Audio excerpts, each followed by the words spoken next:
Ndabasuje nitwa Itangishaka Emmanuel nje kubagezaho agezweho muri aka kanya. Mu nteko ishinga amategeko rero habaye impaka ndende kandi nyinshi cyane zikomeye cyane. Ni mu bijyanye n'iki rero, ni ibijyanye rero no kuba bakwemerera abana b'imyaka 15 kuboneza urubyaro. Hanyuma kandi Perezida Trump yasabye kubahirwa ko yarangije ikibazo cy'u Rwanda na Kongo, niba cyararangiye ntumbaze ibyo nabyo turabigarukaho. Reka rero twanzikira hanga ariko banzu kandi subscribe ku Ubuvumbuzi official. Abadepite rero bagaragaje impungenge ku ngingo yo kwemerera abana bafite imyaka 15 kwifatira ibyemezo kuri service z'ubuvuzi harimo no kuboneza urubyaro. Bavuga ko rero ngo byakongera umubare w'abandura indwara zandurira mu mibonano mpuzabitsina. Ni ibyagarutsweho kuwa 4 Kanama 2025 ubwo rero biteguraga gutora itegeko rigenga service z'ubuvuzi mu Rwanda. Uyu mushinga rero kubiyemo ingingo zirenga 111 wateguwe hagamijwe guhuza amategeko ajyanye na service z'ubuvuzi. Ingingo yo kugabanya imyaka ni imyaka rero yo kwifatira icyemezo ku guhabwa service z'ubuvuzi ishyirwaho hagamijwe rero guhangana n'ibibazo by'inda ziterwa abangavu. Imibare igaragaza ko ngabangavu 22,454 basambanyijwe bakanaterwa inda mu mwaka wa 2024. Muri 2020 abangavu 19,701 batewe inda.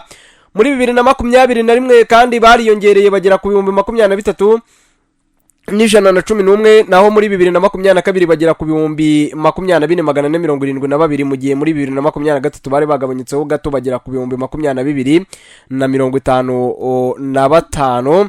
Ubwo rero Depite Izere Marie Ingrid we yavuze ko rero ngo uyu mushinga awushyigikiye ariko ngo hakwiye gushyirwaho uburyo bwatuma umwana afashwa kwirinda gusama cyangwa se gutera inda.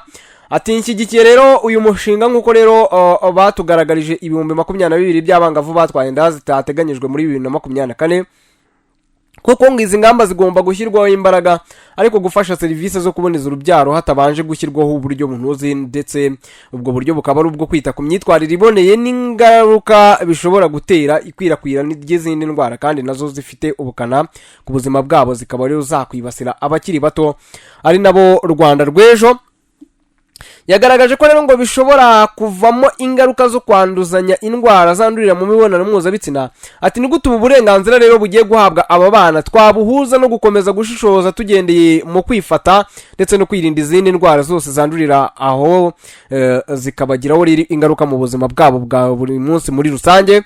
Depite Ntezimana Jean Claude yavuze ko ngo kwemeza iyi ngingo ngo byasaba ibintu byinshi binyuranye ndetse no kunyuranya n'andi mategeko igihugu kigenderaho, kuko rero umuntu w'imyaka 15 ubundi atakwihagararira mu butabera. Ati muri uyu mushinga ho tubona ko rero ngo umwana w'imyaka 15 uwo mwana ngo yemerewe kuba yakwifatira ibyemezo kuri service z'ubuvuzi kandi bishobora kuba byamugiraho ingaruka. Akavuga ngo rero ngo nkaba mbona byaba binyuranye n'andi mategeko avuga ko ngo umuntu ashobora kwifatira ibyemezo cyangwa se ngo ushobora gushyikirizwa urukiko mu bijyanye n'ubutabera byose.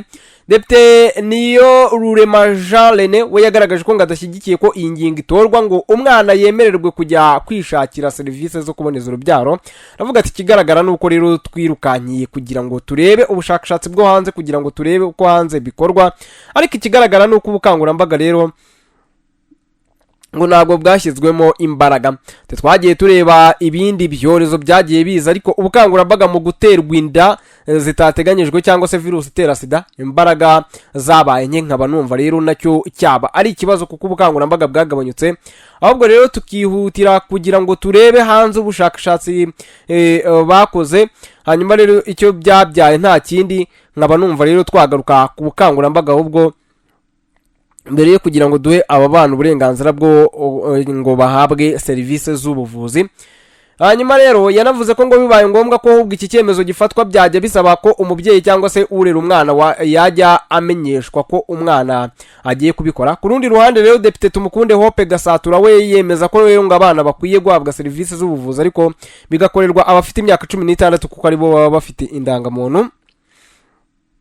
ati iriya myaka 15 nzi ko rwose iyo tugiye kwa muganga muri serivisi yari yose badusaba indangamuntu kandi 15 cyangwa se 15 umwana bataragira indangamuntu. Ese buriya koko imyaka myiza ntiyaba kuri 16 kugira ngo umwana koko agende wenyine adakeneye umubyeyi cyangwa se undi umurera? Munyamabanga wa leta muri Minisiteri y'Ubuzima Dr. Ivan Mutera we yavuze ko mu bihe byashize ngo hakoreshejwe ubukangurambaga bugamije kurwanya inda zitateganyijwe ariko ngo ntibyigeze bitanga umusaruro. Yavuze ko ngo no ku ndwara rero zabayeho ubukangurambaga butagiye butanga igisubizo kirambye, ariko mu gihe rero bifatanyije n'ibisobanuro n'ibisubizo bya gihanga ngo byagiye bitanga umusaruro. Ingero rero zagiye zitangwa, umubare usa nkaho rero udahinduka mu myaka myinshi ishize ubukangurambaga bukorwa, ariko ugasanga ikibazo kiracyahari. Ubukangurambaga rero burafasha, uburere burafasha, ariko kugira ngo rwose bigerweho neza uko guhuza ubukangurambaga, uburere, uruhare rw'umuryango ndetse n'abandi ukabihuza n'ibisubizo bigendeye ku bumenyi cyangwa se ibikoresho byakwifashishwa, ibyo nibyo bitanga umusaruro mwiza kandi ugaragara. Arongera avuga ati mu 1980 1990 hari indwara zari zihari zari zikomeye icyo gihe rero nk'ubwandu butera sida. Icyo gihe rero ibyabanje no kwigisha abantu kwifata, ariko impinduka igaragara twaje kuyibona igihe ibindi bikoresho byagiye bitangwa nk'imiti n'ibindi. Ubu rero tukaba tugeze ku rwego rwaho abashakashatsi bari kwegera kubona urukingo. Minisitiri Dr. Butera yavuze ko ingaruka abantu rero bagira ku buzima bwabo. Hanyuma aravuga ati ariko reka tunavuge ababakomokaho. 38% by'abana bavuka kuri ubu abangavu bagira aho bagira igwingira, kandi koko birumvikana. Ariko umwana w'imyaka 15 ntabwo rero wabyiteguye, ntabwo urarangiza ishuri ugize urubyaro, umwana agira ibibazo. Twavuze ibyo kugwingira, ariko umwana agira ibibazo byo mu mutwe. Nashimangiye ko rero bidakwiye kuba buri mwaka mu Rwanda haba hari abana barenga 9,000 bafite ibyago byo kugwingira, kandi hari uburyo bishobora kwirindwa. Hanyuma rero reka tuve kuri iyi ngingo tubabwire ko Perezida wa Leta Zunze Ubumwe za Amerika Donald Trump yongeye kumvikana avuga ko ngo yarangije intambara yari imaze imyaka myinshi mu burasirazuba bwa Repubulika Iharanira Demokarasi ya Kongo, bityo ko ngo akwiriye kubyubahirwa. Perezida Trump yagarutse rero ku kibazo cy'u Rwanda na Repubulika ya Demokarasi ya Kongo ku cyumweru tariki ya 3 Kanama mu butumwa rero yanyujije ku rubuga rwa Truth Social. Ni ubutumwa rero Trump yanditse asubiza umunyamakuru akaba umwanditsi w'ibitabo Charlemagne de Gaulle ukunze rero kumwibasira ndetse no kunenga politike ye. Uyu mugabo rero akunze kunenga uko Trump yitwara, ibyemezo afata ku bijyanye n'abimukira n'ivangura ruhu, ndetse agashimangira ko rero ngo ntacyo umunyapolitike akora ngo ahindure ubuzima bw'abayirabura bo muri Amerika. Mu gusubiza rero Charlemagne de Gaulle, Trump yavuze ko rero ngo adakwiriye ahubwo kugira icyo amuvugaho kuko atazi ibigwi bijyanye n'ibyo yakoze nko kurangiza intambara 5 zirimo iyari imaze imyaka 31 hagati ya Repubulika Iharanira Demokarasi ya Kongo n'u Rwanda, aho abantu miliyoni 7 bapfuye ndetse bakaba nta herezo ryari rihari rigaragara. Nubwo Trump yatangaje ibi nta ntambara iri hagati y'u Rwanda na Repubulika Iharanira Demokarasi ya Kongo, ahubwo ngo igihe Amerika iri kugerageza gutanga umusanzu mu gukemura n'ikibazo cy'umwuka mubi uri hagati y'ibihugu byombi biturutse rero ku mutekano muke uri mu burasirazuba bwa Kongo. Iki kibazo rero cy'umwuka mubi gishingiye ahanini ku mutwe wa FDLR wiganjemo rero bagize uruhare muri jenoside yakorewe abatutsi mu 1994 bahawe rugari muri Kongo, ndetse bakaba rero bakomeje imigambi yo gushaka gutera u Rwanda. Hanyuma rero uruhande rwa Kongo rwo rushinja u Rwanda gukorana n'ihuriro Alliance Fleuve Congo na M23 kugeza buri genzura ibice binini byo mu burasirazuba bw'iki gihugu. Ni ibirego rero u Rwanda rwakanye inshuro nyinshi rushimangira ko M23 ari abanyekongo bavuga ikinyarwanda beguye intwaro kubera ihohoterwa n'ihezwa bakorerwa n'ubuyobozi bw'iki gihugu cyabo. Kwa 27 Kamena 2025 nibwo u Rwanda na Kongo byashyize umukono ku masezerano y'amahoro bigizwemo uruhare na Leta Zunze Ubumwe za Amerika. Aya masezerano y'amahoro rero yasinyiwe Washington DC, agizwe n'ingingo nyamukuru ebyiri: gusenya umutwe w'iterabwoba wa FDLR ubangamiye umutekano w'u Rwanda ndetse n'akarere muri rusange, ndetse no gukuraho ingamba z'ubwirinzi u Rwanda rwashyizeho.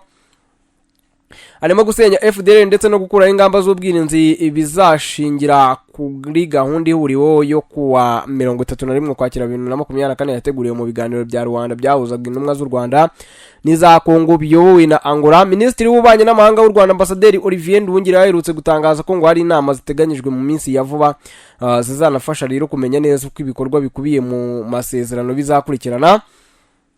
ati hari inama rero iteganyijwe kuwa 4 Kanama 2025 Washington, ariko nyuma yaho izindi nama nazo zizajya zibera mu Rwanda no muri Kongo dusimburana. Iyo nama rero niyo izashyira ku murongo ibikorwa bizakorwa, kuko iyi gahunda yo gusenya FDLR ifite ingengabihe yayo y'iminsi 90, hari n'indi y'iminsi 30 yiyongeraho yo gushyira ibintu ku murongo, ariko iminsi y'ibikorwa yo ni 90. Hanyuma rero reka ngubwire please subscribe kuri channel yitwa Ubuvumbuzi Official, hanyuma rero tuzajye twongera tubonane mu yandi makuru yacu ataha.